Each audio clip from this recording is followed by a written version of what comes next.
ऐसा ही प्यार करबौ बन के घरवाली फोनवा पर लव यू करो ही खाली। ऐसा ही प्यार करबौ बन के घरवाली।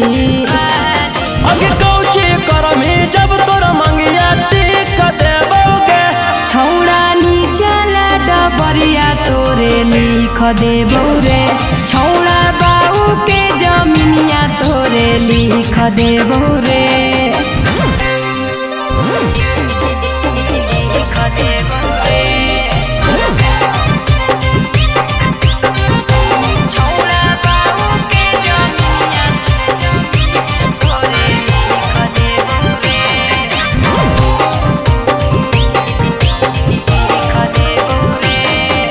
छौड़ी गे हमारा से करमी जब सदिया के तू कर के देविया जदिया। छौड़ा रे जे मन करतौ करी हो। भोरे से सझिया ले लागल रही हो।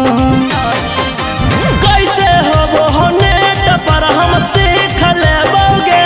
छौड़ा नीचला डबरिया तोरे लिख देबौ रे। छौड़ा बाऊ के जमीनिया तोरे लिख देबौ रे।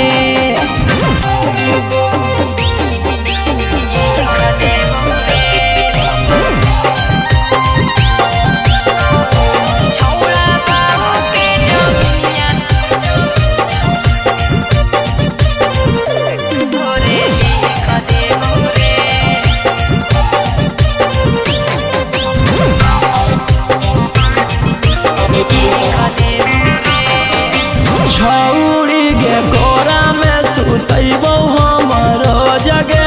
बन जइबे मौगी त डेली देबौ डोजगे। छौड़ा रे जब जब करतौ तोर मनवा। करी हे इशारा खाली रोही रोशनवा। केतना पानी में होके तू परीख लेबोगे। छौड़ा नीचला डबरिया तोरे लिख देबौ रे। छौड़ा बाऊ के जमीनिया तोरे लिख देबौ रे।